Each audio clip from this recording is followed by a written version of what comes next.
Oke, halo, selamat sore teman-teman semua. Selamat datang di acara Santuy Sore edisi ke-8 sore hari ini nih. Yuk buat teman yang udah join, boleh banget nih yang masih off cam, kita on cam dulu. Supaya kita bisa lihat wajah-wajah cakepnya nih, wajah-wajah kerennya satu sama lain. Yuk boleh teman-teman yang masih off cam, kita on cam dulu.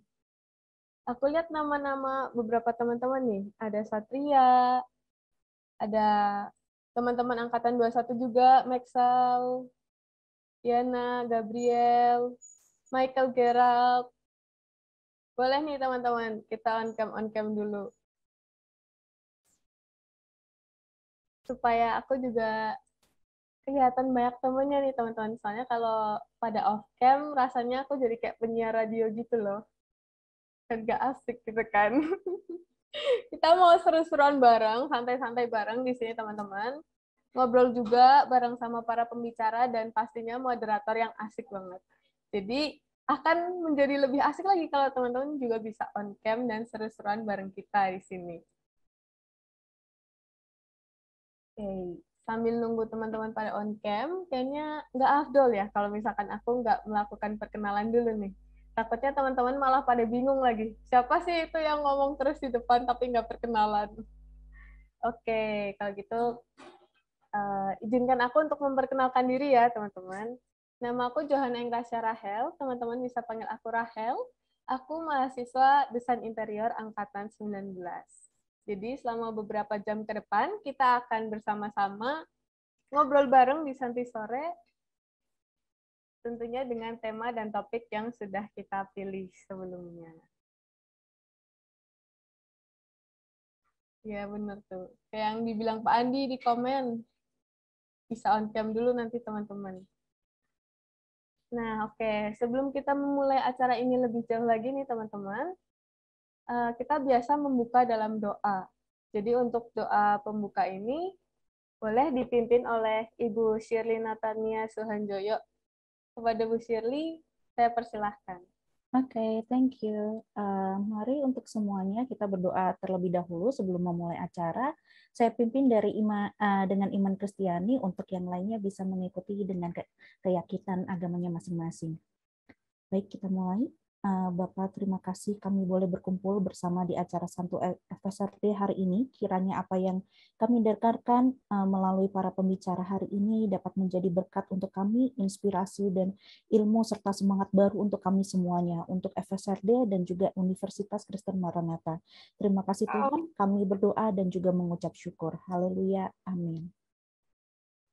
Amin. Terima kasih banyak Bu Shirley untuk doanya yang indah. Nah, selanjutnya teman-teman, kita juga akan mendengarkan kata sambutan. Sebentar, kita cari dulu. Sebenarnya kita akan mendengarkan kata sambutan dari Bu Iren, namun nampaknya Bu Iren belum datang nih. Bagaimana kalau kita dengarkan kata sambutan dari Ibu Isabella? Pada Ibu Isabella, saya persilakan. Halo, terima kasih Johanna sudah memulai acara kita dan selamat datang buat semua yang hadir dari berbagai usia ya. Ada yang muda banget, angkatan 2021, ada yang mungkin dosen-dosen atau ada yang lebih lagi. Dan hari ini sama dengan judul acaranya sendiri, Age Doesn't Matter. Jadi kami semua di FSRD dengan senang hati semua yang hadir di sini dari berbagai usia dan menyambut supaya kita semua bisa saling berbagi tentang gimana serunya berkesenian di umur berapapun gitu ya. Jadi semoga acara Santuy Sore hari ini menginspirasi kita semua untuk terus berkarya di usia berapapun ya. Dan sekian sambutan dari saya, selamat menikmati hari ini. Terima kasih. Terima kasih banyak Bu Isabella untuk sambutannya. Sangat-sangat ini ya, memantik semangat untuk memulai pembicaraan kita pada sore hari ini. Oke, rasanya nih udah nggak sabar nih teman-teman sebenarnya. Pengen dengerin gimana sih bincang-bincang santai dengan tema yang udah kita tentuin sebelumnya. Nah, mungkin sebelumnya aku pengen tanya dulu nih. Teman-teman ada yang tahu nggak sih tema pembicaraan yang akan kita bahas pada sore hari ini? Buat teman-teman yang tahu, boleh banget langsung drop di kolom komentar nih.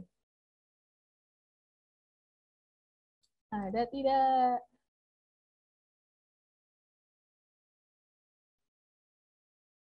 Oke. Sepertinya belum ada nih yang menjawab. Nggak apa-apa, nggak apa-apa, nggak apa-apa. Nggak usah khawatir teman-teman kalau misalkan ada yang belum tahu tentang tema yang kita bawa. Nah, teman-teman bisa lihat di virtual background yang kita pakai nih, yang teman-teman panitia pakai juga, itu ada tema nih, tema pembicaraan kita pada sore hari ini. Atau teman-teman juga mungkin ada yang udah baca lewat pamflet-pamflet yang tersebar di sosial media akun FSRD Maranatha. Ya, di situ juga terpampang teman-teman. Nah, jadi tema yang akan kita bahas itu adalah age doesn't matter. Jadi umur bukan masalah. Menurut saya sih ini bakal menjadi pembahasan yang sangat menarik ya teman-teman. Karena kalau dilihat dari age doesn't matter, ini akan lead us to banyak hal gitu. Termasuk pembahasan mengenai waktu, usia, dan juga kesempatan belajar. Karena melihat zaman-zaman saat ini nih, masih banyak yang orang menganggap bahwa terkadang waktu dan usia dan kesempatan belajar itu adalah suatu hal yang kontra gitu. Nah, kira-kira gimana nih menurut perspektif dari pembicara dan moderator kita pada sore hari ini? Oke deh, kalau kayak gitu, biar makin asik lagi, kita tes ombak dulu kali ya untuk pembicara kita di sesi pertama. Nah, untuk pembicara di sesi pertama, kita ada Kang Iman Budiman dengan moderatornya Pak Ismet Zainal Effendi. Mungkin Pak Ismet dan Kang Iman bisa halo-halo dulu. Halo semuanya. Halo semuanya. Sehat Pak, sehat Kang. Sehat selalu. Harus sehat selalu. Sehat selalu. Puji Tuhan, syukur. Saya senang sekali rasanya bisa berjumpa dengan Bapak dan Kang Iman di Santuy Sore hari ini. Karena sebelumnya juga saya dan Kang Iman ada di satu kelas ya, sebuah mata kuliah. Jadi senang sekali bisa bertemu kembali dengan Kang Iman dan Pak Ismet tentunya. Nah, teman-teman, sekilas tentang Pak Ismet nih, karena ada pepatah kan mengatakan tak kenal maka tak sayang. Nah, kalau sama saya sih nggak kenal juga pasti sayang. Aduh. Asik Pak, boleh. Ya udah deh kayak gitu, biar semakin sayang lagi gitu ya sama Pak Oh, Ismet. bagus. Gitu ya. Jadi saya akan memperkenalkan secara singkat nih teman-teman. Pak Ismet ini merupakan salah satu dosen aktif juga di Universitas Kristen Maranatha, khususnya dari program studi seni rupa murni. Dan beliau juga merupakan ketua program studi dari seni rupa murni Universitas Kristen Maranatha. Gitu. Nah, nanti kalau misalkan kita bisa ketemu secara offline nih, teman-teman mudah untuk mengidentifikasi mana sih yang namanya Pak Ismet. Karena teman-teman udah bisa lihat sendiri nih di layar kaca. Yang gayanya nyentrik, keren, terus unik abis gitu. Makasih, selera kamu tinggi berarti. Siap, terima kasih loh Pak. Sama-sama. Oke deh, tanpa berlama-lama lagi nih, saya semakin gak sabar gitu Pak, untuk mengikuti acara pembicaraan khususnya di sesi pertama ini ya. Untuk itu, waktu dan ruang Zoom saya persilahkan ke Pak Ismet.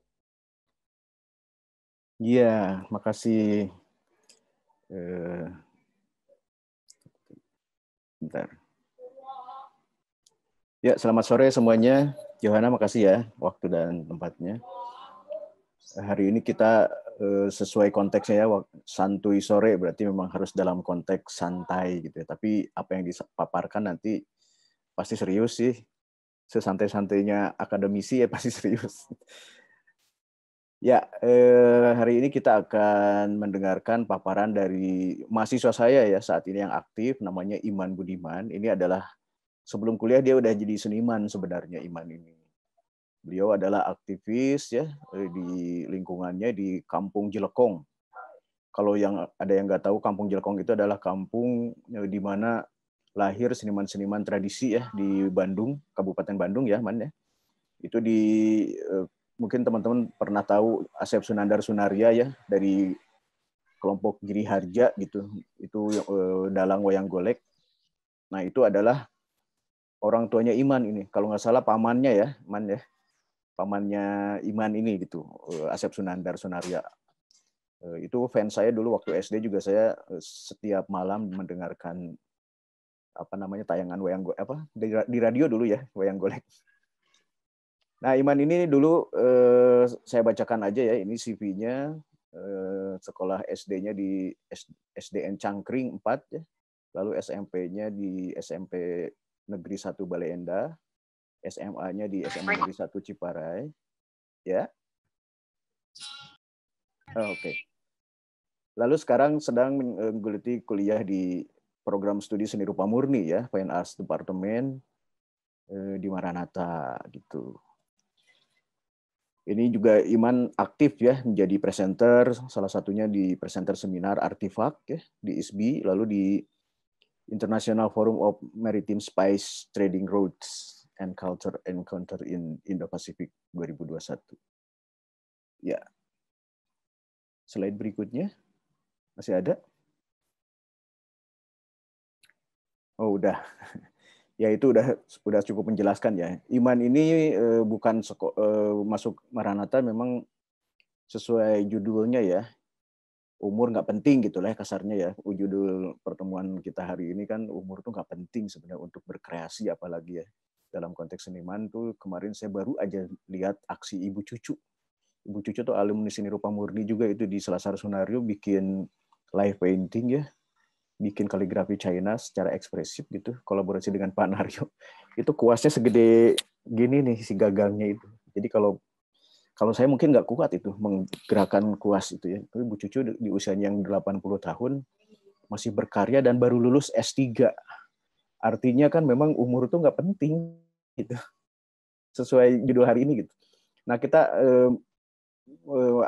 maksudnya nggak penting itu ya tidak penting dalam proses berkreasi gitu artinya. Mau seumur setinggi apapun ya, sebesar apapun umurnya gitu. Selanjut apapun gitu. Berkreasi itu tetap gitu harus. Nah, kita mendengarkan dari juniornya nih, dari Iman. Silakan Iman mau langsung mempresentasikan paparannya ya. Baik, sebelumnya saya ucapkan terima kasih kepada FSRD, juga Ibu Irena, dan juga Ibu Isabella, juga Bapak Ismet atas waktu dan kesempatannya untuk berbagi dan sharing di acara ini. Ya, mungkin saya akan mulai presentasi.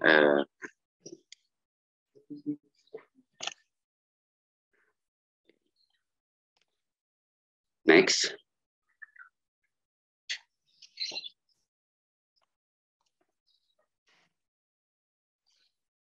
Ya, lanjut. Nah, ini adalah awal terjun kembali, awal terjun di dunia seni rupa, yaitu di kurang lebih tahun 2004. Waktu itu saya baru lulus SMA. Dan karena saya di lingkungan Jelekong, Jelekong itu adalah suatu kampung yang sangat unik ya, di mana hampir 50% masyarakatnya itu mereka bergelut di dalam kesenian gitu. Ada yang seni tari, ada yang di seni wayang golek, lukisan, apalagi gitu. Di Jelekong ini ada ribuan pelukis-pelukis otodidak di sini. Dan sebenarnya saya sendiri terinspirasi oleh mantan saya, Pak. Dari dalam melukis ini. Karena mantan saya itu lebih dulu menjadi perupa itu daripada saya gitu. Kenapa saya sebut mantan? Karena sekarang udah jadi istri saya, Pak. Oh ya, bagus. Saya udah mau nunggu aja berapa mantannya Iman. Berarti saya tetap juara ya. Di sini sebenarnya waktu dulu emang sangat sulit bagi saya untuk benar-benar jadi seorang seniman, karena dari mulai belajar terus mencari bahan referensi itu sangat sulit, karena tahun 2004 itu internet sangat sulit diakses gitu kan, belum masuk ke perkampungan. Sampai pernah suatu hari saya pernah belajar, pernah pengen belajar gitu, ingin belajar ke pelukis-pelukis Jelekong, yang akhirnya ya semua nolak saya.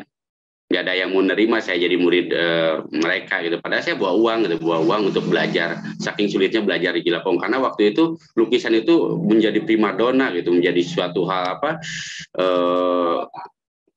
kejaran masyarakat untuk berwirausaha gitu.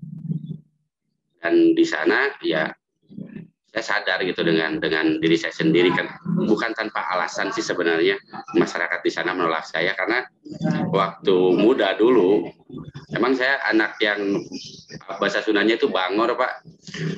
Iya, kelihatan. Bangor, nakal. Pokoknya tiap malam atau apalagi malam minggu pasti aja bikin keributan. Justru ya di lukisan ini gitu saya ketemu jati diri saya di sini. Di lukisan ini saya ketemu dengan ketenangan jiwa gitu. Dan itu merubah kehidupan saya, sangat merubah kehidupan saya. Next. Nah, tahun 2005 saya baru mengeksplor lukisan-lukisan atau karya-karya yang bersifat realis. Nah, pernah ada satu pengalaman, saking sulitnya bahan referensi, waktu itu saya mau melukis ikan koi. Kebetulan ya paman saya, Asep Sunandar Sunaria, beliau ada dalam Kondang di Jawa Barat. Dia tuh mempunyai kolam ikan, dan saya minta satu ikan koi untuk saya lukis, yang akhirnya saya bawa dan saya masukkan ke toples, lalu saya seket. 1 hari 2 hari saya kasih pakan di toples ikan itu, yang ketiga hari lukisan belum beres, ikannya udah mati. Dan saya benar-benar merasa terpukul. Itu benar-benar saking sulitnya, Pak, saling sulitnya bahan referensi. Terus pernah sekali saya datang ke daerah wilayah Ciparai.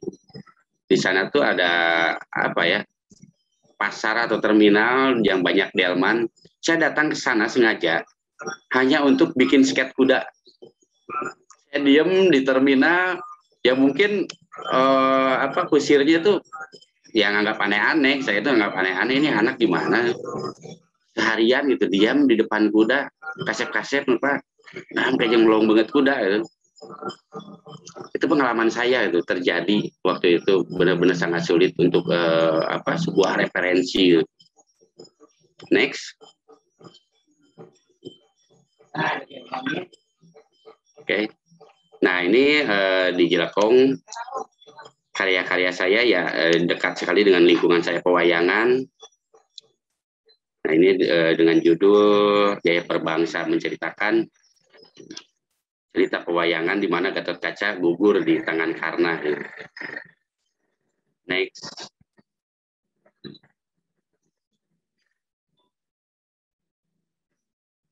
Lalu setelah itu banyak ya pesanan-pesanan dari berbagai kalangan, dari mulai militer juga para pejabat itu untuk diminta dilukis wajahnya. Next. Nah ini adalah kerjasama saya yang pertama dengan pihak organisasi di luar yaitu MSI. MSI itu Mitra Seni Indonesia yang diketuai atau dibina oleh Ibu Sunyoto. Beliau adalah istrinya Bapak Harmoko, Menteri Penerangan zaman dulu. Pernah datang ke sanggar saya, kebetulan saya punya sanggar di Jelekong. Dan waktu itu beliau menawarkan sesuatu, Kang Iman butuh apa?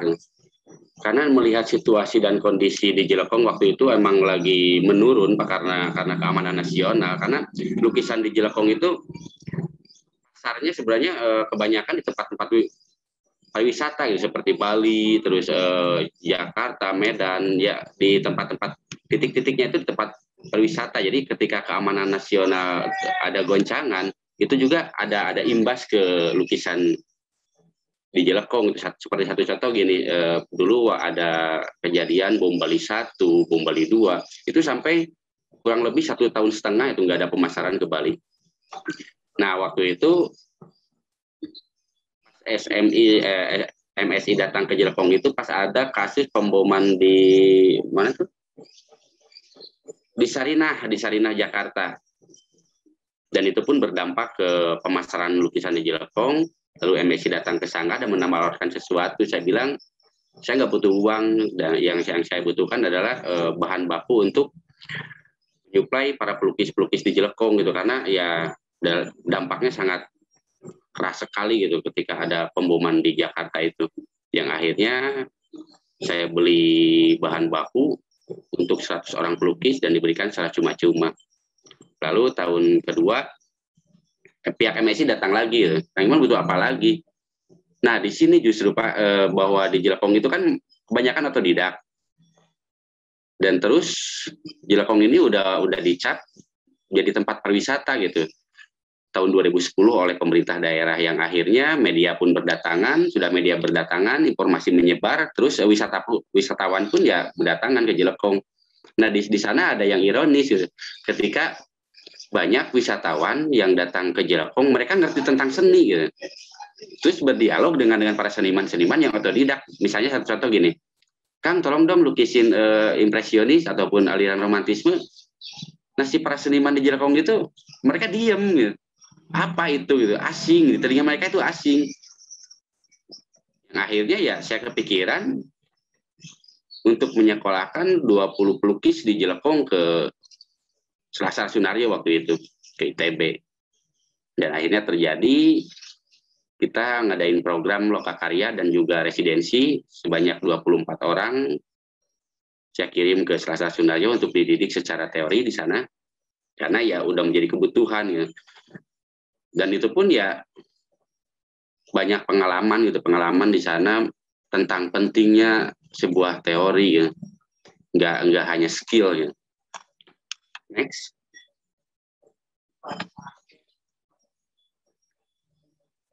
Nah ini pelukis-pelukis yang saya pilih, saya ambil dari tiap RW sengaja agar mereka menjadi virus positif itu, menyebarkan ilmunya ke yang lain. Next.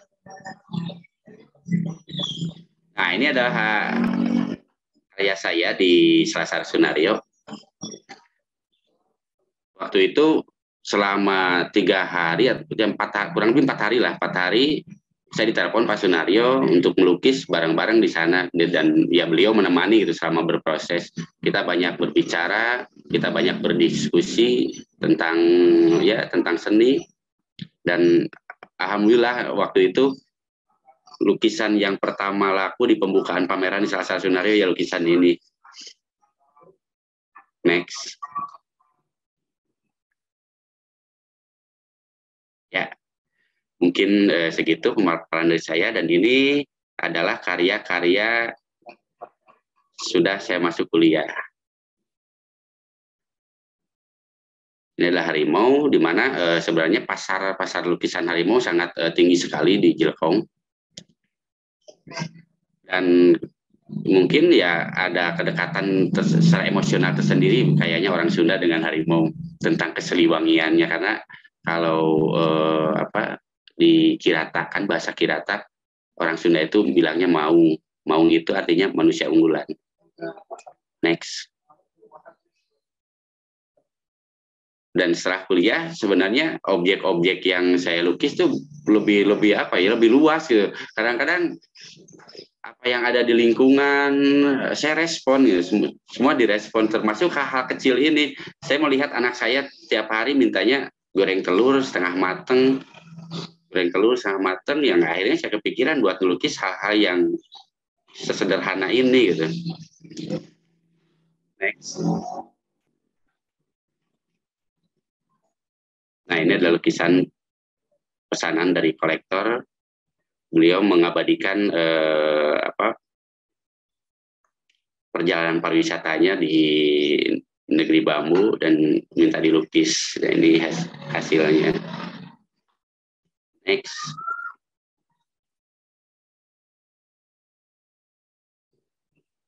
Oke, masuk. Nah, ini kegiatan-kegiatan lain selain di kampus, saya juga mengajar. Ini adalah siswa-siswa dari sekolah internasional dari Prancis. Saya mengajar selama 1 minggu, kurang lebih ada 100 siswa yang belajar melukis. Next. Ini juga ada mahasiswa-mahasiswa dari Washington, dari Amerika, mereka juga belajar. Next. Nah, ini sama, ini juga mahasiswa dari Australia. Wah, kalian. Di sisi lain ya, saya di kampus belajar tentang teori-teori Barat, tentang teori-teori Asia. Tapi ya ternyata di sisi lain orang-orang Eropa juga melirik gitu teknik-teknik yang kita miliki. Next.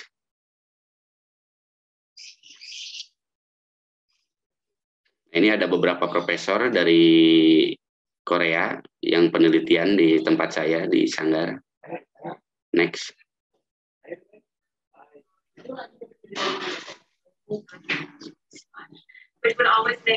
Selain itu ya kegiatan saya sehari-hari kalau di Sanggar itu ya bikin kayak program sosial gitu. Ini saya membuat tong sampah dari kaleng bekas sengaja dilukis biar menarik gitu. Dan setelah beres saya sebar di jalan-jalan sepanjang di Jelekong itu untuk bagaimana masyarakat sadar gitu, sadar akan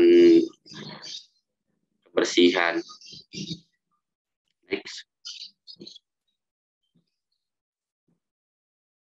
Ini juga pesanan dari Bapak Gubernur Ridwan Kamil. Saya sengaja di sini bikin surat. Jadi lukisan itu bisa jadi strategi juga. Saya sengaja di sini bikin gedung sate Pak Ridwan Kamil, terus di sini ada Gapura Jelekong. Jadi biar Gubernur respon tentang Jelekong, tentang aset yang ada di Jelekong. Next. Nah, ini juga Pak Muhaimin Iskandar, beliau adalah ketua partai, salah satu ketua partai, juga salah satu DPR, beliau juga minta dilukis. Next. Nah, selain itu, kegiatan saya itu banyak diundang juga menjadi juri di berbagai kegiatan lomba. Nah, ini termasuk salah satu lomba melukis yang diadakan oleh Dinas Lingkungan Hidup di Kabupaten Bandung. Next. Ini adalah pembuatan tugu batas wilayah. Sebenarnya ya setelah saya kuliah di Maranatha, saya semakin percaya diri ya, karena banyak ikut kuliah-kuliah umum juga kan tentang arsitektur, desain. Dan setelah itu ya kepercayaan diri itu saya yakin gitu bahwa apa yang kita pikirkan, apa yang kita rasakan itu sebenarnya ada koneksi dengan alam semesta gitu. Jadi ketika berpikir saya mau bikin sesuatu itu pasti ada aja jalannya, yang akhirnya pemerintah mempercayai saya untuk memimpin sebuah proyek pembangunan di wilayah Jelekong. Kurang lebih ada 24 titik pembangunan saya kerjakan, dari mulai membuat tugu, terus membangun 14 rumah seniman di Jelekong, terus membuat 9 gapura, jalan ataupun galeri-galeri. Alhamdulillah sukses dalam waktu 3 bulan. Next. Nah ini saya juga bikin mural sepanjang 300 meter bersama adik saya nih, Sophia, satu angkatan di Maranatha. Itu juga ada mantan pacar yang sekarang jadi istri saya. Next. Ya, terima kasih banyak. Mungkin sekian pemaparan dari saya. Saya kembalikan kepada moderator. Wah, keren ya Iman. Iman tuh kenal sama pejabat-pejabat juga ya, kalah saya juga. Kalau saya kan kenalnya cuma sama Pak Andi gitu di sini ya. Justru ada begini Pak, ada yang menarik nih. Saya beberapa kali kedatangan tamu dari pihak militer. Yang pertama petinggi-petinggi Kopassus, yang kedua itu Pangdam sendiri datang ke tempat saya membahas tentang pentingnya seni budaya di dalam ketahanan negara. Saya juga aneh, kok kenapa gitu seni budaya diperhitungkan di kemiliteran, kenapa enggak gitu pemerintah menanam saham di PT DI ataupun di PT Pindad untuk memperbaiki alutsista yang kita miliki gitu. Tapi kok kenapa gitu seni budaya diperhitungkan di kemiliteran? Beliau berkata bahwa di belakang seni budaya itu ada kearifan lokal, di sana terbentuk sebuah ideologi gitu. Jadi ketika budaya hilang, masyarakat mudah diprovokasi, yang akhirnya itu beresiko itu untuk pertahanan negara kita. Yang kedua, seni budaya kita sedang diserang. Yang pertama, kita diserang oleh berbagai hal, dari berbagai sudut, mulai dari fashion, terus dari musik, terus juga dari agama.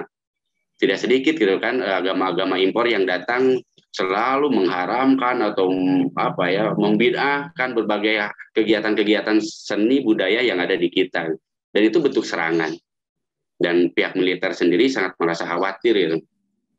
Yang akhirnya ya dari obrolan-obrolan itu saya banyak membuat kegiatan dengan pihak militer. Yang paling unik tuh pihak militer pengen ngumpul sama orang-orang saya bilang gini, kesenimanan itu ada dua, ada yang berkesenian, ada yang di kesenian, ada yang di keilmuan. Bapak yang mau di mana? Saya pengen ngumpul dengan orang-orang yang mempunyai ilmu, katanya gitu. Oke Pak, saya minta waktu 3 bulan. Yang akhirnya kurang lebih ada 1.500 ahli supranatural se-Jawa Barat saya kumpulkan di Gunung Puntang waktu itu. Dan akhirnya kita bikin acara di sana. Dukun-dukun, pokoknya apa. Oh, saya nggak diajak, belum sedukun itu berarti. Nah itulah, itu berarti sangat penting. Iya, ngerti banget. Ya. Jadi ya itu kekuatan kan. Budaya itu salah satu kekuatan juga selain militer ya, yang tadi. Terutama di wilayah ideologi itu. Betul itu. Saya sangat setuju dengan Pangdam itu ya, meskipun belum pernah ketemu gitu dan tidak tahu singkatannya apa Pangdam, teman. Panglima Angkatan Darat, Kodam ya? Ya, betul Pak.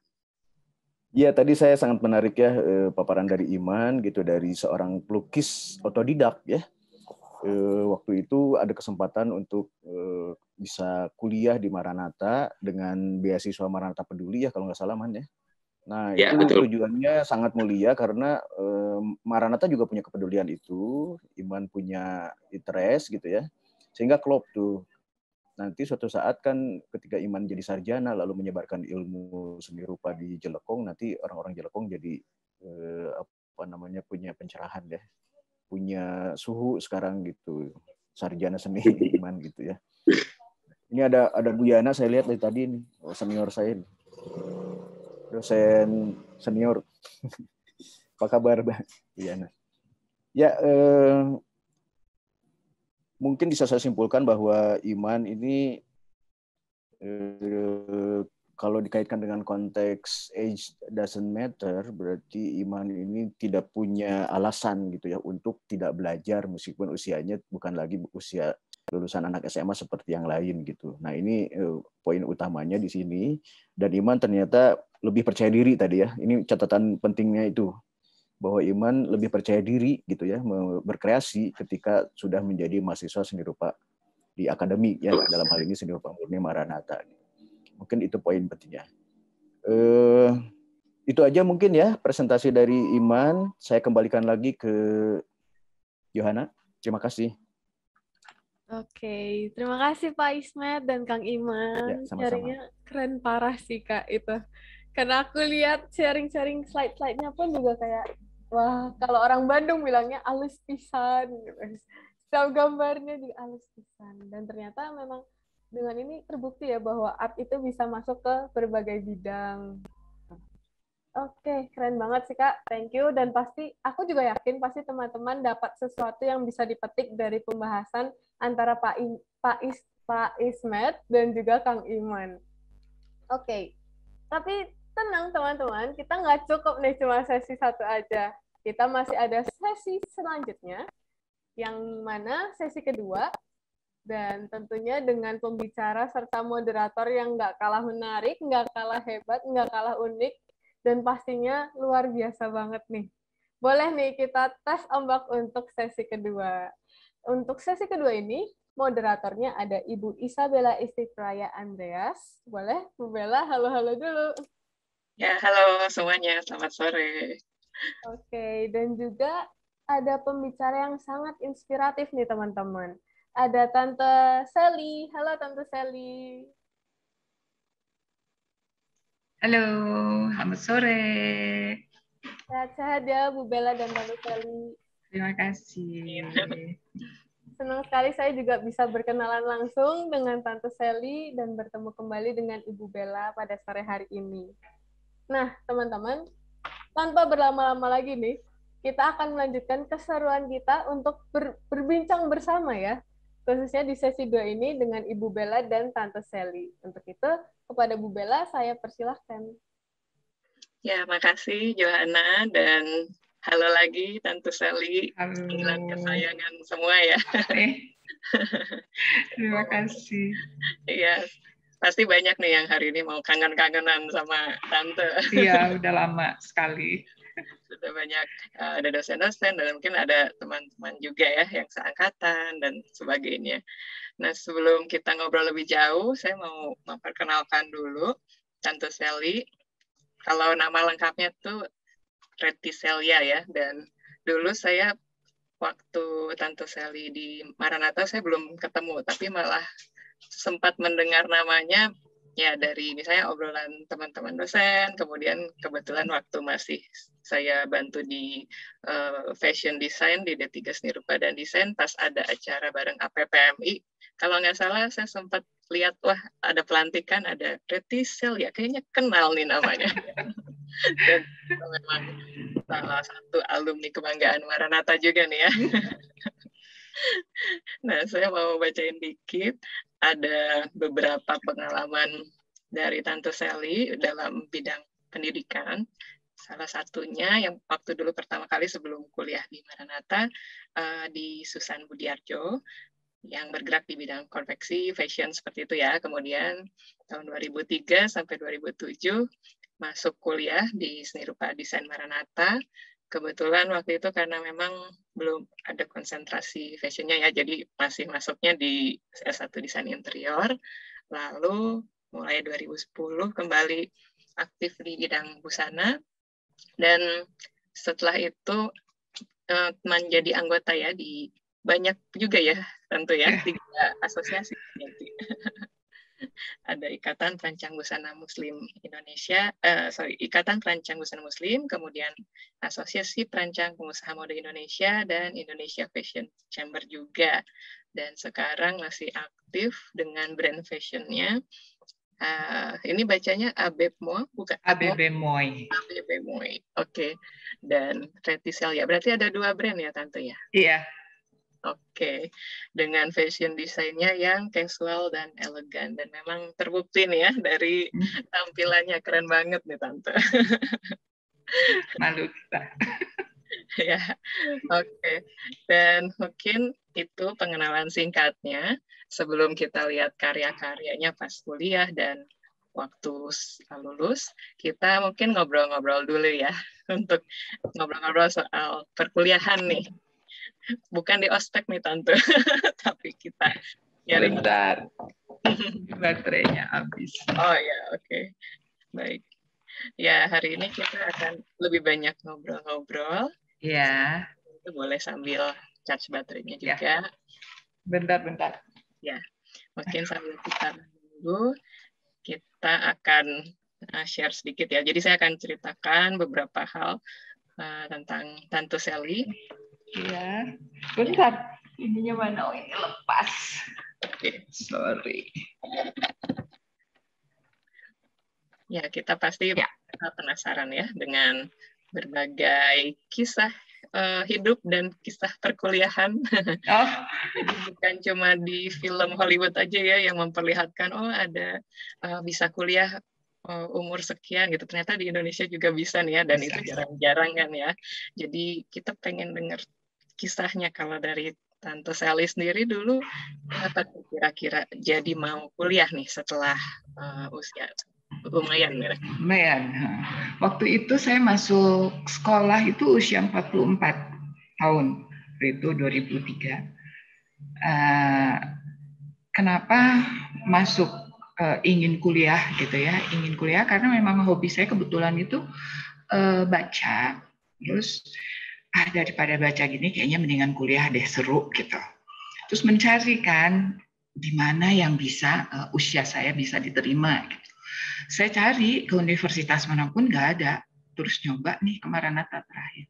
Taunya bisa, aduh seneng banget, yes kan, langsung saya pergi tuh ke ambil formulir. Terus saya lihat saya apa aja deh, saya pikir masuk, yang penting saya kuliah. Tadinya mau ambil psikolog ya, karena memang saya sering baca buku tentang psikolog. Ternyata di bawah tuh ada seni rupa waktu itu. Langsung saya daftar ke situ. Memang saya hobi seni juga gitu. Nah, setelah itu saya tes juga dengan teman-teman yang sepantaran dengan anak saya pada saat itu. Sementara saya kan belajar sudah lama ya, ditinggalkan gitu kan. Sementara mereka itu belajarnya kan baru-baru terus kan, continue terus gitu. Agak lumayan deg-degan juga sih. Pokoknya berjalan aja langsung tes gitu. Terus alhamdulillah saya tuh seangkatan sama Shirley. Ya Sir ya waktu itu. Terus sama Bu Shirley kali sekarang ya. Iya, Tante. Sama, ada Erwin juga, Tante. Ada Erwin juga, ya. Terus sama Tessa juga satu angkatan sama Bu Tessa mungkin sekarang. Terus ya setelah itu berjalan, nggak masalah sih dengan usia-usia yang udah tua juga ya. Ya mudah-mudahan saya bisa pada saat itu, agak nggak percaya diri juga tuh. Agak bersaing dengan anak-anak. Ternyata senang mengikutinya pada saat itu. Akhirnya berlanjut sampai ke selesai gitu. Saya kira seperti itu untuk tujuan masuk, dan untuk percaya diri juga sama dengan tadi Mas Iman ya. Itu yang hasilnya keren-keren banget. Iya. Salut.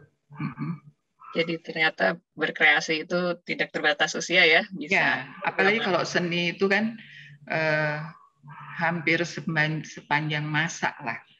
Ya, seni itu usia apapun juga, umur sebanyak apapun juga kita bisa menjalankan seni, berkreasi gitu. Dan kalau pas diajar oleh beberapa dosen kan mungkin ada yang lebih senior, ada juga mungkin yang agak lebih muda. Gimana tuh pengalamannya Tante? Ya, saya pada saat itu memang bahwa saya adalah muridnya gitu, bahwa mereka itu dosen. Jadi saya tidak melihat bahwa ada yang lebih muda, ada yang lebih tua atau gimana pada saat itu. Tapi pada suatu saat juga saya tuh suka ingin bertanya juga, terutama kepada dosen yang waktu itu pernah nih dosen yang lebih muda. Ya tentunya mungkin melihat saya lebih kelihatannya lebih condong lebih tua, agak gugup juga ya rupanya. Kadang-kadang saya suka ketawa juga dalam hati, nggak di dalam di situ, cuma dalam hati juga. Jadi ya seperti itulah pengalaman-pengalaman waktu saat itu. Jadi di situ bisa saling belajar juga ya, nggak cuma mahasiswanya, tapi dosennya juga belajar membawa diri dan sebagainya ya, Tante. Ya, dosennya apa namanya baik-baik kok di Maranatha itu, jadi kita juga nggak perlu khawatir, nggak perlu takut gitu, diskus, komunikasi dan sebagainya itu lancar kok. Ya memaklumi gitu dengan usia saya tentunya juga agak lambat mungkin dibanding dengan anak-anak ya. Misalnya saya kan nggak pernah tuh di dalam sekolah juga waktu saya sekolah itu nggak pernah menyentuh komputer. Pada saat itu kan belajar tuh. Ada dengan Pak siapa ya waktu itu saya lupa tuh. Baru menyentuh komputer pada saat itu. Sementara saya itu kan melihat teman-teman sebelah dengan ketikannya cepat banget, komputer cepat kan. Hah? Waktu itu sebelahan sama Bu Shirley nih. Loh, ngapain kok cepat banget? Saya bilang, pelan-pelan dong. Tapi lama-lama jadi terbiasa. Mau belajar, ada keinginan aja sih. Sebetulnya. Kalau teman-teman yang angkatan, ada juga nggak Tante yang lebih, yang sepantaran mungkin ya? Waktu itu saya sama-sama Ibu Mila ya, masalah sama Ibu Lucy, Ibu Cucu juga pernah ketemu pada saat itu. Di Seni Murni ya? Iya, mereka Seni Murni, dan waktu itu nyempet juga saya, karena saya juga ingin tahu ya Seni Murni, jadi saya tuh pernah masuk. Jadi waktu terakhir tuh kebanyakan saya ngambil mata pelajarannya. Tapi asik juga ya, jadi bisa lintas-lintas. Ya, jadi saya juga pada saat itu masuk ke Maranatha dengan bergaul dengan teman-teman yang seangkatan anak saya. Itu cara pola berpikirnya tuh beda sekali pada saat saya waktu seumur mereka gitu. Jadi mempelajari dari lingkungan, keadaan mereka gitu. Dari cara pola pikirnya gitu. Jadi kita bisa melihat gitu. Jadi setidaknya mengikuti, tidak terlalu ketinggalan lah ya. Jadi karena mengetahui dunianya pada tahun itu gitu. Wah, itu asik banget ya. Jadi bisa membuka dunia baru ya. Baru. Nah, kalau di antara sekian banyak pengalaman di Maranatha, ada nggak yang paling tak terlupakan nih sama Tante? Yang tidak terlupakan? Ya. Oh, banyak sekali sih sebetulnya. Banyak sekali sih yang tidak terlupakan di Maranatha itu. Ya tentunya dengan teman-teman ya. Ya pertama sih dosen-dosennya itu memang sangat baik-baik ya. Jadi apapun yang saya tanyakan itu kayaknya mereka sabar deh. Karena saya juga kan di situ ada pelajaran fisika ya. Yang mana dulu wah susah sekali fisika itu. Dan saya tuh sebetulnya mempelajari itu agak bingung, tapi ya ternyata bisa juga. Terus di dalam interior, kan saya masuk jurusan interior ya, masuk jurusan interior jadi aduh kan itu susah sekali buat usia saya gitu. Tapi karena dengan didukung oleh teman-teman, maksudnya dengan teman-teman itu baik-baik, kerjasama yang baik ya, jadinya saya juga nggak bisa terlupakan lah dengan pergaulan di Maranatha itu, karena ada bekerja sama, ada satu bekerja sama yang ada tugas gitu, tugas kelompok gitu, di mana di situ sama Pak Erwin juga, Bu Shirley juga, Bu Tisa juga, Mbak Vera kalau nggak salah. terus dengan saya gitu kalau nggak salah, terus kerjanya di rumah. Dan kalau interior kan disuruh bikin maket waktu itu, kalau nggak salah rumah bertingkat ya, yang setahu saya tuh. Jadi bikin maket itu kan nggak bisa sekaligus. Sebelumnya juga tugasnya banyak kan. Terus udah gitu hari demi hari juga tidur tuh larut malam. Nah ini sementara tugas kelompok juga harus selesai. Jadi bekerja di rumah saya, berbagi tugas sampai bergadang, yang satu ada nangis ya karena tidak bisa menyelesaikan, gagal lagi gagal. Kita bukannya gimana malah ngetawain gitu ya dengan kelakuan teman-teman itu. Yang satu lagi sambil pegang karton nih sama gunting, kok diem aja gitu. Taunya dia tidur. Taunya tidur, jadi malah kita ketawa, jadi itu nggak akan terlupakan. Tahu siapa nggak yang itu? Itu Erwin tuh. Jadi memang kita udah kurang tidur dari sebelumnya. Dan ini bergadang kan, jam 8 harus presentasi. Dulu dosen kalau nggak salah Pagai deh. Apa kabar, ada nggak Pagai itu? Terus udah gitu udah kita nggak tidur kan sampai jam 6 langsung siap-siap untuk kuliah. Harus presentasi sekitar 8:30. Ya namanya saya tuh kan udah usia seperti ini harus kuat juga. Sementara si teman-teman tuh udah kita berdiri di depan, tante dulu, udah tahu mata saya udah juling, kurang tidur. Tapi itulah ya itu pengalaman yang nggak terlupakan ya, sama teman-teman tuh seneng banget gitu dengan seperti itu. Jadi kayak awet muda lagi lah ya, cara berpikirnya sama-sama dengan teman-teman. Jadi 2 kali nih usia mudanya, 2 kali ya. Wah, seru nih. Nah, kayaknya kita pengen tahu juga bagaimana karya-karya kerennya Tante Sally nih ya. Boleh ya kita tampilkan ya? Iya, boleh. Oke, silakan boleh ditampilkan oleh panitia. Oh ya, ini adalah sebetulnya hiasan dinding. Ini tuh rencananya memakai logam gitu. Di mana ini tuh menceritanya kehidupan manusia. Karena di hotel ya ini, masalah di hotel tuh banyak sekali kehidupan. Seperti itu. Oke, kita lihat yang berikutnya. Masih banyak nih karya-karya kerennya. Nah, ini yang ballroom-nya. Ini adalah ballroom-nya, biasa untuk pertemuan. Dan saya memakai waktu itu eklektik ya. Jadi di dalam satu karya itu ada beberapa budaya yang masuk. Jadi di atasnya juga ini dikasih lukisan-lukisan dari bukan lukisan, pahatan ya dari Bali gitu. Di tiang-tiangnya juga ada pahatan-pahatan tradisional. Jadi di mix dengan tradisional, modern dan tradisional. Saya kira. Iya. Ini yang kerja berbareng kelompok atau ini masih? Enggak, itu sendiri. Udah sendiri. Ya. Luar biasa nih ya. Oke, berikutnya tadi silakan. Tadi ini front office-nya kalau nggak salah. Front office-nya dari Hotel Grand Indonesia itu. Nah, tapi saya setelah interior, memang waktu itu sempat saya bukan terjun sih, jadi bikin interior restoran, kebetulan bangun restoran. Tapi kan kalau interior itu memang kita harus ke proyek, harus pilih itu dan sebagainya. Itu mungkin untuk usia saya itu sangat melelahkan ya. Jadi akhirnya saya pindah ke fashion gitu, ke fashion.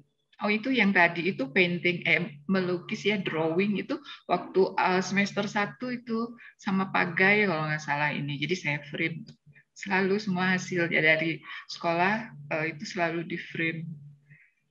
Wah keren nih, ini bisa jadi contoh juga buat yang mahasiswa ya, frame jangan dibuang. Di frame jangan dibuang ya, semua di frame.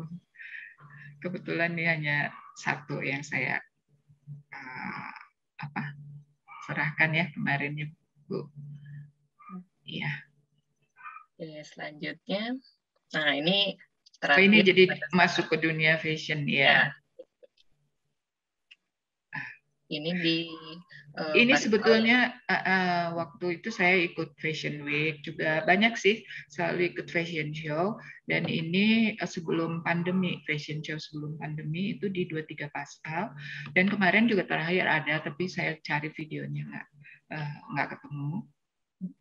Dan dunia fashion mungkin buat saya itu tidak terlalu melelahkan, dan ini juga ada hubungannya dengan interior tersebut gitu, dengan seni rupa tersebut, karena kan ada komposisi warna gitu ya, terus ada presisi seperti itu.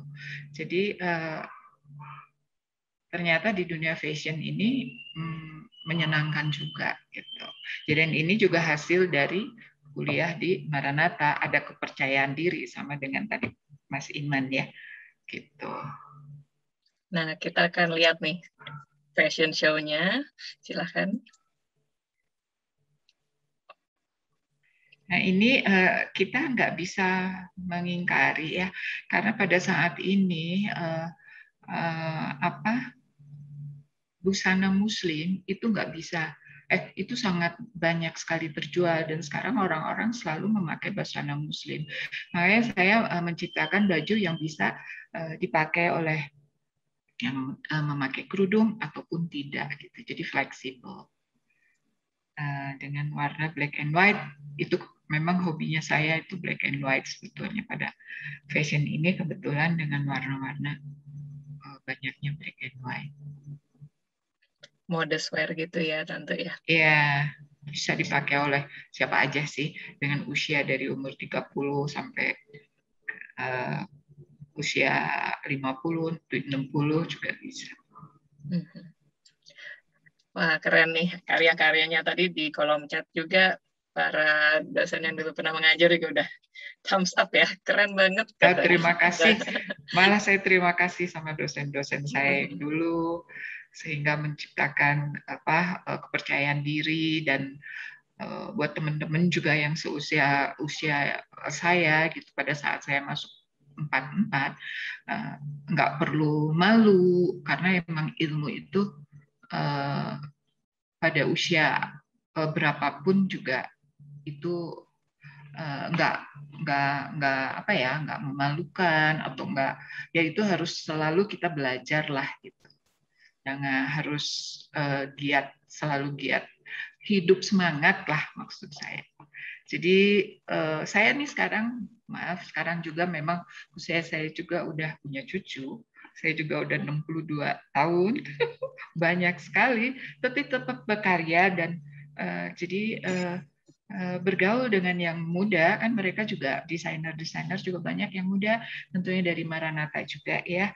Jadi kita banyak diskus dengan mereka. Jadi ya itu hasil dari kuliah di Maranatha kan kita jadi percaya gitu. Wah, keren nih ya. Bahkan mungkin besok-besok bisa kolaborasi antar alumni dan mahasiswa. Iya, betul. Ayo. Fashion bareng ya. Dan kalau dari keluarga, teman-teman gitu, semua juga support banget ya dengan Tante ikut kuliah. Ya, malah mereka bingung gitu. Karena teman saya itu yang seusia saya, baca koran aja balik lagi gitu. Kok kamu mau belajar sih gitu? Oke, wah thank you banget nih sharingnya, luar biasa ya, dan sangat menginspirasi Tante. Iya, terima kasih. Nanti kita akan lanjut ngobrol-ngobrol rame-rame bareng Iman dan Pak Ismet juga setelah ini. Jadi saya juga bakal shout out juga nih pada teman-teman atau mungkin dosen-dosen yang tadi sudah komen. Nanti kita ngobrol bareng juga ya di sesi itu, karena pasti banyak kangen-kangenan juga nih, cerita-cerita juga ya. Oke, nah dari kisah yang tadi disampaikan Tante Sally, kita bisa ambil kesimpulan juga bahwa ketika kita kuliah, mau di usia berapapun, itu pasti sangat berguna, dan ya mungkin bisa dibilang jadi awet muda ya. Iya. Kelihatan dari juga. Ya, karena ini kepalanya tuh di charge terus ya dengan pelajaran itu. Iya, dan sama juga ya, sama pengalaman Iman juga ternyata memang jadi meningkatkan kepercayaan diri juga gitu ya, dan banyak hal yang bisa didapat dan memperkaya karya-karya berikutnya ya yang dibuat walaupun mungkin dulunya interior terus jadi fashion, tapi itu tetap berguna ya tentu ya. Iya. Oke, Wah, thank you buat ceritanya. Wah, ini Bu Eli juga udah nanya juga nih ya, kapan kolaborasi? Wah, oh asik, mantap. nyambung tuh. Iya, oke deh.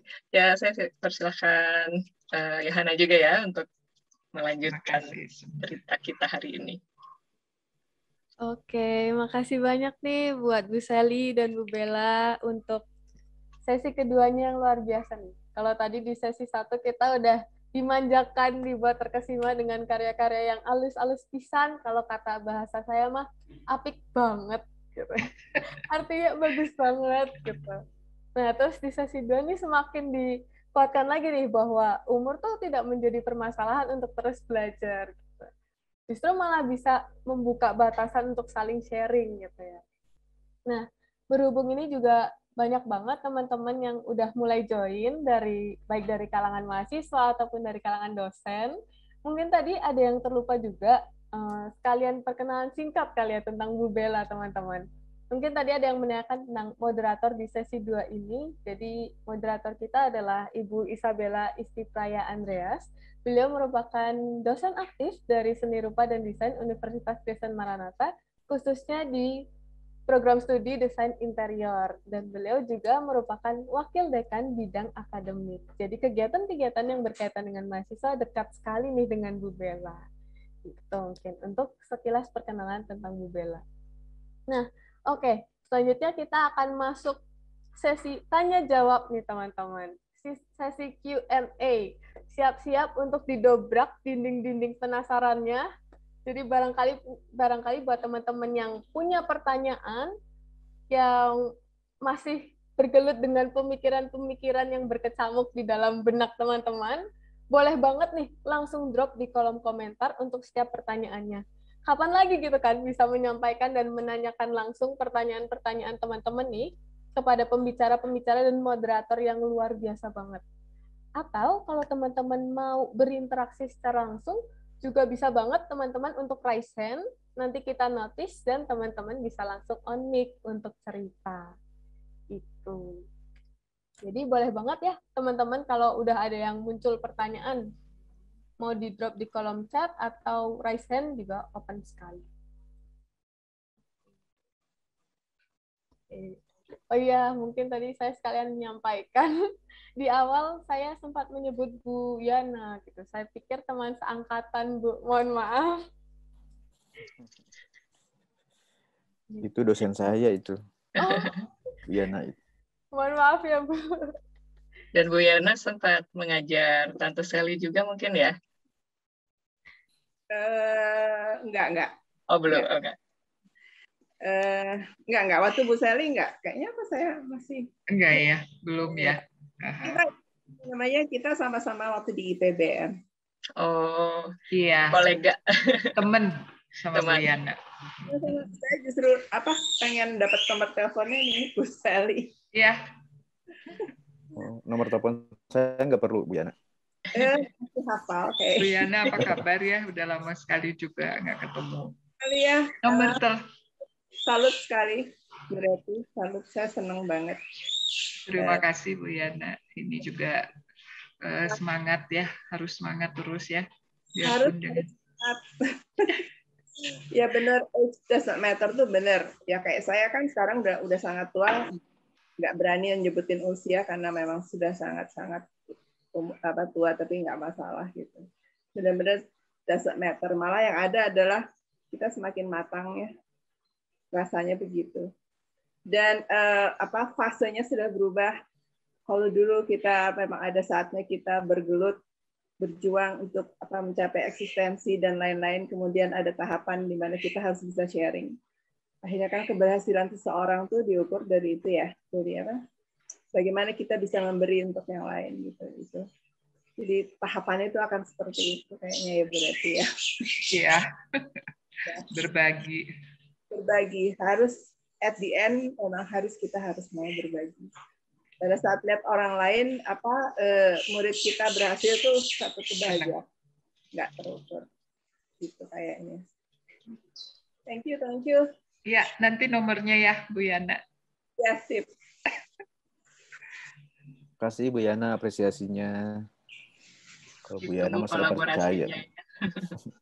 Berkarya terus Bu Yana itu. Harus. Tiap ketemu pasti lagi berkarya gitu ya, Bu. Sekarang berubah lagi, totally berubah sekarang.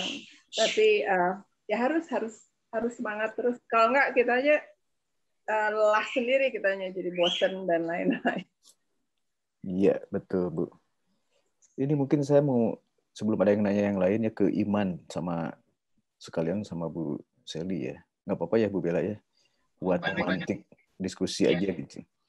Ya, sebenarnya motivasi utamanya mungkin tadi juga udah dijelaskan sedikit ya. Motivasi utama untuk kuliah gitu ya, dengan usia yang berbeda dengan teman-temannya ya, seangkatan gitu, itu sebenarnya apa motivasi utamanya itu? Kalau tadi kan memang ada dampak menjadi tambah percaya diri ya untuk Iman dan Bu Sally itu.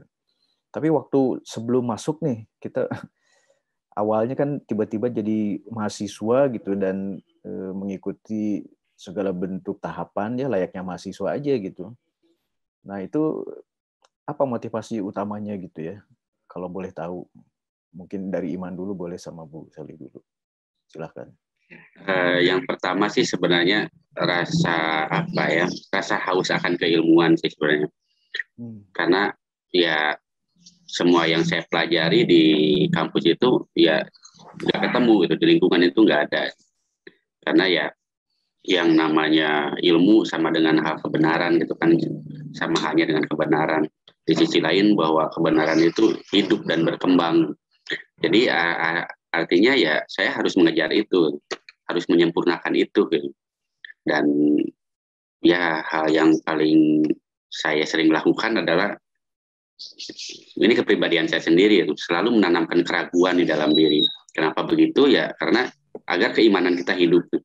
Ketika keimanan kita naik ke atas, keyakinan kita naik ke atas, dan kita ragu lagi terus naik lagi ke atas. Jadi artinya keilmuan itu nggak ada batasannya, gitu. Dan itu menjadi alasan penting bagi saya bagaimana saya itu harus bisa berkuliah walaupun ya beda jauh usia gitu. Ini tuh. Jadi dalam rangka mencari kebenaran gitu ya, memperkuat iman, itu juga ada relevansinya dengan nama Iman mungkin ya. Saya pikir gitu. Keren juga itu motivasinya. Kalau Bu Sally gimana Bu? Kalau saya keingintahuan dunia seni gitu. Memang saya senang banget seni sih. Karena saya juga tinggal itu berpindah-pindah waktu itu. Terus kebetulan saya pindah ke Bandung dan udah menetap di Bandung. Terus saya juga ingin kuliah lagi dan kebetulan juga diterima di seni rupa. Keinginan tahu dunia seni itu gimana. Sebetulnya kayak melukis itu juga saya senang. Tapi kebetulan saya juga mengambil interior, akhirnya menyenangkan juga interior. Terus saya juga dunia seni itu sebetulnya waktu lalu juga saya tuh mengambil kalau nggak salah saya 2 semester double apa itu dengan seni seni lukis ya. Saya juga itu minor ya, Syria. Minor lukis juga saya mengikuti sebetulnya. Ya, waktu itu. Nah, itu sebetulnya ingin diteruskan tapi nggak tahu tuh waktu itu suamiku bilang udah satu-satu dulu karena mungkin takut nyentrik juga. Takutnya jadi nyentrik juga gitu, padahal enggak kan. Zaman sekarang sih kan beda dengan yang dulu gitu. Zamannya saya dulu itu kan nyentrik banget gitu dengan pakaian-pakaiannya. Tapi si bapak ini aksesorinya oke loh, wow sekali tuh. Maksudnya saya Bu ya, saya nggak heran. Aksesorisnya terbuat dari apa? Jadi menanyakan tuh. Jadi ya itu dari batu. Dari batu ya. Taring Bu, taring beruang. Oh ya, betul. Menarik sekali. Beruangnya dibunuh dulu. Dari jadi orang itu ya. Dayak. Jadi itu saya sih keingintahuan sebetulnya Keren, Bu. dunia seni. Jadi memang betul itu sama kurang lebih waktu saya dulu ya di pertama kali lulus SMA. Kenapa saya nggak nengok kanan nengok kiri gitu, ingin kuliah di mana selain seni rupa gitu? Karena keingintahuan memang, keingintahuan, dan memang kalau seperti Iman juga saya punya sedikit bakat ya, bisa menggambar sejak SD itu ya, sejak TK mungkin. Jadi itu memang motivasi itu poin paling utama mungkin ya dalam apa namanya melanjutkan pendidikan itu, menurut saya sih gitu. Menurut Bu Bella gimana? Menurut saya sih enggak, kalau saya sih memang buat orang-orang yang senior tapi masih mau sekolah itu sangat respect gitu ya, sangat salut gitu. Sampai sekarang saya selalu kagum gitu. Ya itu kekaguman saya kemarin ke ibu cucu. Ibu cucu itu sampai S3 di usia 80 tahun lulusnya itu. Itu kan saya mengalami sendiri seperti apa gitu kuliah S3 itu. Tapi dia lulus juga dan lebih cepat gitu. Lebih cepat 1,5 tahun dari saya gitu. Luar biasa. Iya. Jadi usahanya kadang-kadang double atau triple dari kita yang di usia pada umumnya gitu ya. Betul. Karena kan mengalahkan banyak hal nih. Mengalahkan stigma orang mungkin. Terus kesibukannya juga macam-macam gitu ya. Jadi keren banget nih. Jadi contoh juga. Ya, betul, betul. Nah, tadi kayaknya ada beberapa nih teman-teman kuliah Tante Sally dan bahkan dosen pembimbing tugas akhir atau mungkin dosen kelas ya, kayaknya tadi ada Ibu Eli, ada Pak Miki yang pernah membimbing TA. Terus iya, ada Pak Miki. Erwin katanya sempat masuk juga. Pak Erwin kok. Teman seangkatan ya? Iya. Erwin. Halo, Bu. Halo. Halo Erwin. Hebat kamu juga, terus-terusan ya. Lagi S3 ya, Win. Iya, Tante. Iya, semangat. Lancar, semoga lancar, Win. Amin, doakan. Iya. Gimana nih pengalaman terseru dengan Tante Sally? Kalau Tante Sally udah tuh tadi dapat kasih tahu ceritanya. Terseru ya itu ya kalau udah kerja bareng-bareng aja kan di rumah Tante Sally, gerabak-gerubuk, bikin jendelanya kemana gitu kan, campur aduk aja pokoknya lah semuanya. Wah, jendelanya kenapa nih? Kan bikin market tuh kita kan udah pada teler semua karena deadline pasti udah. Kita selalu deadline ya. Kita selalu deadline. Iya, seni rupa kan itu khasnya, Bu. The power of kepepet. Iya. Jadi betul berarti itu Pak Erwin ya. Apa yang tadi ketiduran itu saat lupa kali. Iya sih Pak, betul Pak, karena sudah lupa karena tidur, bukan karena orang tidur nggak ingat. Jadi bener-bener megang cutter sama duplek loh, saya teh sambil gitu. Terus langsung diam. Apa ini diam? Ya, lagi tidur. Untung nggak autopilot cutternya. Aduh, serem deh. Iya, untung tangan gua masih. Iya. Kisah-kisah dunia perkuliahan ini ya, menyenangkan ya. Menyenangkan sekali. Tadi siapa tahu Bu Eli atau Pak Miki atau yang lain ada yang mau cerita kisah-kisahnya mungkin? Siapa tahu. Pokoknya mah Bu Bella, Ibu Sally ini luar biasa. Mahasiswa yang sangat oke banget. Itu seangkatan dengan Pak Ibrahim gitu ya, Bu, berarti ya? Bu Lucy, Ibu Mila ya? Iya. Waktu itu. Bu Cucu. Kalau ibu-ibu. Seingat saya sih itu, ya. Ya, kalau ibu-ibu kuliah itu jadi Doraemon, Pak. Karena kita komplit alat-alatnya, Pak. Jadi teman-teman selalu pinjam ini ada, pinjam itu ada. Pensil pun kalau mereka nggak bawa, karo ewang, tante, karo ewang. Dikatain. Oke, seru deh pokoknya. Sisi keibuannya lebih tinggi ya, Bu ya? Ya, lebih tinggi. Pak Ismet, Assalamualaikum. Lagi Ya, dulu Bu. tuh kalau mahasiswanya nakal, kita titip ibu-ibu sama bapak yang ini, yang kuliah. Oh, iya, betul. Jadi bisa ngasuh dinasihatin sekalian mereka. gitu. Iya benar. Sekalian ngasuh. Iya. Saya mau nanya ke Iman lagi nih, mumpung belum ada yang nanya nih. Tadi Iman kan ada commission art yang karya-karya seni yang berdasarkan pesanan kolektor kayak gitu-gitu. Iya. Itu lumayan Man harganya Man ya berarti.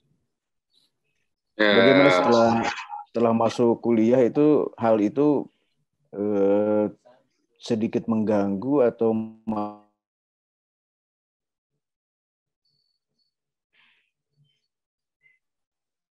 putus Pak suaranya. Sebenarnya begini Pak, pengalaman saya sebelum kuliah itu mengarah ke sana sih sebenarnya. Saya pernah waktu itu jual karya ke Braga. Sebelum kuliah ya Pak, saya jual satu karya. Kebetulan di sana ada kolektor, Terus dia tuh lihat karya saya. Udah lama dia bilang gini, saya suka karyanya, tapi kamu harus tanggung jawab, apa yang dibikin sama kamu tuh harus ada tanggung jawabnya. Ini apa, maksudnya apa, filosofinya apa. Nah sedangkan kan waktu sebelum saya kuliah, saya jangankan bikin filosofi gitu kan, nggak ngerti sekali ke arah sana gitu ya. Kalau ngelukis aja gitu, bikin objek aja gitu. Nah bedanya itu gitu.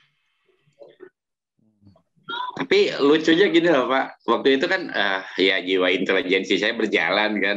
Ini kolektornya arahnya kemana sih, pengennya kemana gitu. Ternyata saya ajak ngobrol dulu, ngalor ngidul gitu kan.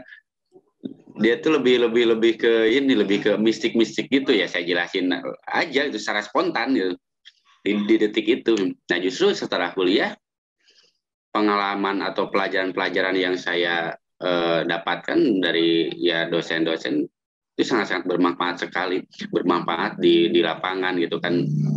Bagaimana karya-karya saya itu benar-benar isi gitu, nggak cuman bikin karya, bikin gambar gitu aja. Itu ya sangat menarik, sangat membantu.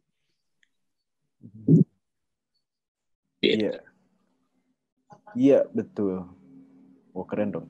Jadi memang akademi itu mengajarkan bukan hanya hand skillness ya, tapi justru pola-pola berpikir secara konseptual itu yang memang sulit didapatkan di luar akademi ya. Ya betul. Dan itu yang menambah Iman termotivasi. Dengan Ibu Sally juga sama Bu.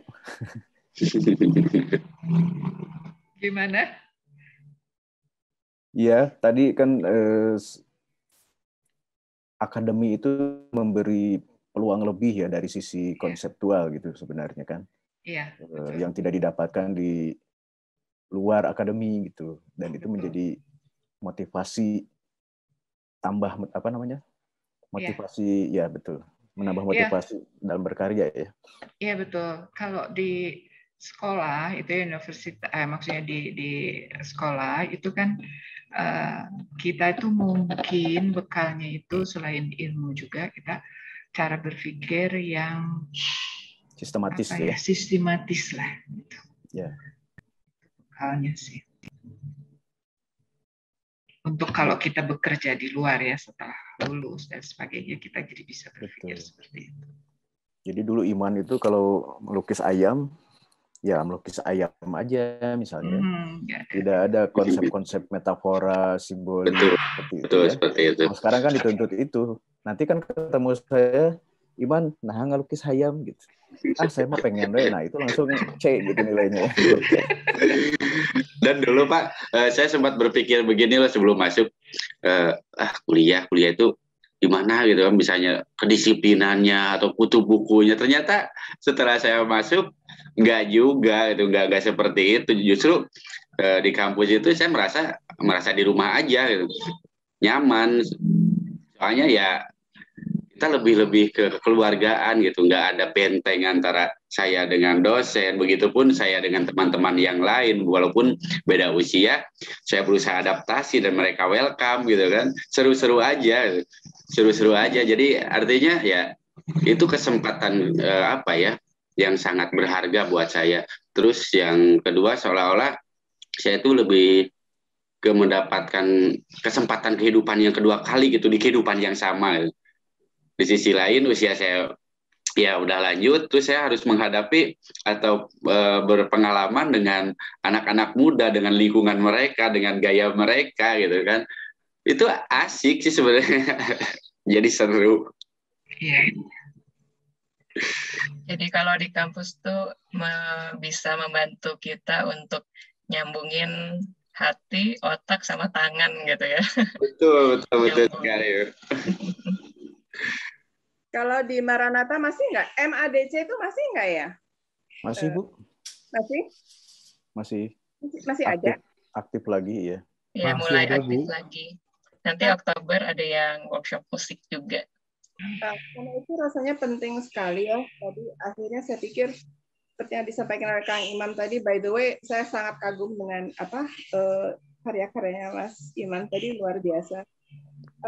Jadi akhirnya kan dalam kehidupan akhirnya kita kalau mau berkarya itu kan harus ada ilmu pengetahuan ya, memiliki ilmu pengetahuan, lalu kita punya skill, lalu ditambah dengan attitude ya, tentunya dengan attitude. Nah mungkin kalau kita di kampus akhirnya semua itu blend menjadi satu, akhirnya menghasilkan satu karya yang akan beda ya, bisa dipertanggungjawabkan dan melibatkan bukan kemauannya sendiri, tapi di situ ada apa dampaknya buat orang lain itu. Jadi akan ada nilai-nilai itu. Saya syukurlah kalau MADC masih ada. Mudah-mudahan itu terus tetap ada dan bisa disosialisasikan. Mungkin dilanjutkan oleh yang teman-teman seperti Kang Imam tadi ya. Kalau bisa membuat MADC sendiri gitu ya di lingkungan mereka atau di tempat lain, rasanya itu akan menjadi luar biasa. Akan banyak sekali iman-iman yang lain dan refi-refi yang lain. Gitu. Mudah-mudahan saya ikut bangga aja, senang. Terima kasih. Terima kasih Bu Yana apresiasinya. MADC memang aktif ya Bu Bella ya. Rencananya ini kemarin saya ketemu dengan beberapa dokter ya, seusia Ibu Seli. Seusia Ibu Seli itu ngobrol sama saya pengen kursus melukis gitu. Nah, nggak tahu nih kelanjutannya Bu Eni hadir nggak? Rupanya udah ada peminat tuh 5 orang apa 6 orang gitu kemarin tuh. Saya juga. Oh gitu, iya. Yang ngajarnya saya Bu. Jadi kalau yang ngajarnya saya tidak melukis juga serasa diajar gitu. Udah ketemu Indian lah lumayan gitu Bu. Ya kemarin betulan itu pas Ibu Cucu, ya mungkin teman-teman Ibu Cucu itu, karena hadir di acara Ibu Cucu ya. Itu semangatnya luar biasa, pengen pokoknya saya pengen ngelukis gitu, pengen bisa ngelukis gitu. Oh saya bilang ayo ke Maranatha aja gitu. Nah saya suka kagum tuh sama apa namanya ya, pribadi-pribadi yang semangat gitu meskipun di usia yang sudah tidak muda lagi gitu. Saya merasa bersalah gitu ya ketika saya mengatakan malas berkarya gitu. Nah itu teh melihat mereka, melihat Bu Cucu itu langsung saya langsung merasa bersalah gitu. Mungkin teman-teman yang lain juga yang lebih muda ya, lebih muda dari Iman kan banyak nih, apalagi mahasiswa-mahasiswa yang baru lulus SMA itu harus termotivasi ya dengan para senior ini gitu. Ya pada akhirnya memang kuliah itu untuk menanamkan pola pikir ya, sebenarnya pola pikir yang tadi yang sistematis, konseptual itu yang memang mau nggak mau itu harus dilalui oleh mahasiswa ya. Ketika jadi sarjana memang keunggulan sarjana itu adalah memiliki pola pikir yang runut ya, sistematis dan logis gitu. Oke. Terima kasih banyak nih buat Bapak Ibu dosen. Mohon maaf karena keterbatasan waktunya ya. Karena keterbatasan waktu juga, jadi kita bisa melanjutkan diskusinya nanti di lain waktu ya Pak, Bu. Terima kasih banyak untuk insight-insight-nya. Personally saya sebagai generasi yang sekarang-sekarang juga dapat banyak banget nih dari Bapak Ibu dosen, Bapak Ibu semua yang udah berkenan untuk membagikan ceritanya. Nah, oke. Berhubung nggak ada teman-teman yang bertanya lagi, sepertinya diskusi kita ini udah cukup jelas dan memberikan insight baru buat mereka juga. Jadi, tapi kita masih mau berbagi hadiah nih teman-teman. Ada hadiah-hadiah spesial dan menarik dari Universitas Kristen Maranatha, khususnya FSRD, buat teman-teman semua. Jadi kita cari 3 orang tercepat yang bisa memberikan kesimpulan atas pembahasan kita hari ini. Jadi, teman-teman cepet-cepetan ya untuk nulis kesimpulan di kolom komentar. Nanti 3 orang tercepat akan mendapatkan hadiah menarik. Mungkin boleh dibantu nih untuk tim CS untuk share gimana sih hadiah yang akan mereka dapatkan.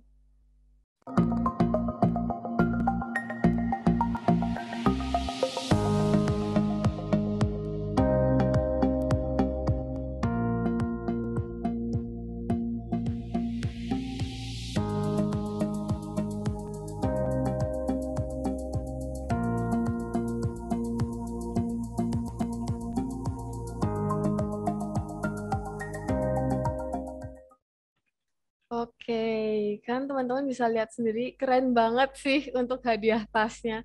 Dan nggak cuma tas doang teman-teman, teman-teman juga akan dapat baju khusus dari FSRD. Jadi teman-teman boleh banget ya untuk langsung tulis kesimpulannya di kolom komentar. Nah, untuk sambil menunggu kesimpulan-kesimpulan dari teman-teman juga, kita ada form evaluasi nih teman-teman. Jadi boleh teman-teman CS untuk langsung sharekan di kolom komentar. Ya, dan teman-teman juga bisa langsung akses ya untuk link kuesioner ini sebagai presensi dan juga evaluasi nih untuk acara santai sore berikutnya. Oke. Nah, sambil menunggu, barangkali teman-teman masih ada yang tertarik dengan hadiahnya dan ingin memberikan kesimpulannya, kita masih tunggu sampai di akhir acara. Kalau enggak, sayang banget nih teman-teman. Cuma ada 1 orang yang akan dapat hadiahnya. Nah, sambil nunggu, kita bisa on-cam dulu nih teman-teman. Untuk persiapan kita sesi dokumentasi. Yuk, aku lihat ada Kayosia nih. Ada Josephine, ada Regina, ada Felicia, Valencia. Boleh banget nih teman-teman untuk on-cam dulu.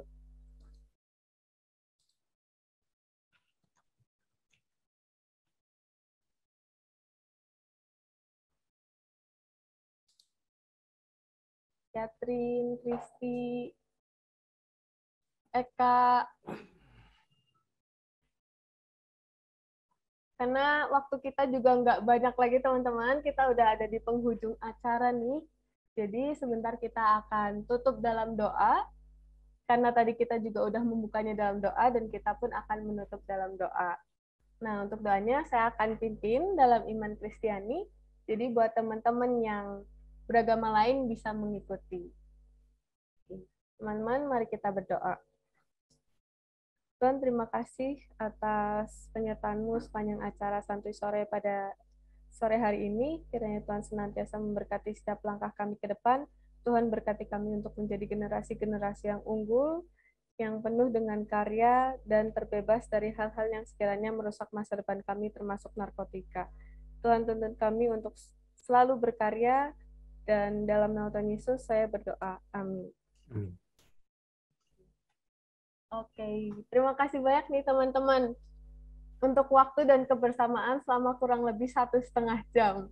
Semoga perbincangan kita yang santai ini bisa memberikan dampak serius nih buat teman-teman. Semakin semangat dan pantang menyerah untuk menjalani hari-hari ke depan, semakin mantap lagi dalam menyongsong masa depan. Karena nggak ada kata terlambat sih, atau bahkan terlalu dini untuk memulai sebuah perjalanan dan pembelajaran dalam hidup. Terus menjadi generasi hebat, penuh karya, dan hidup 100% tanpa narkotika tentunya. Oke. Nah, kita udah mau di penghujung acara, teman-teman. Tinggal sesi pengumuman pemenang dan foto bersama. Jadi ini untuk teman-teman, nggak adakah yang mau ngasih kesimpulan? Atau mungkin sudah sangat jelas, Bu, karena tadi udah ditarik juga sama moderator gitu ya. Jadi, mohon maaf sekali nih, untuk pemenangnya ada 2 orang yang berhak mendapatkan hadiah menarik dari FSRD. Yang pertama ada Felix Gilbert Hadinata, karena tadi sudah membantu menjawab tema Santuy Sore pada sore hari ini, dan juga hadiahnya untuk Bu Yana. Jadi selamat kepada Felix dan Bu Yana. Nanti teman-teman bisa konfirmasi ke kontak-kontak yang tertera nama panitia untuk dimintakan nomor telepon dan alamat untuk pengiriman hadiah. Nah, saya mewakilkan panitia yang bertugas mengucapkan terima kasih banyak dan sekaligus pamit undur diri. Sampai ketemu dan sampai jumpa di edisi-edisi berikutnya. Dadah, teman-teman.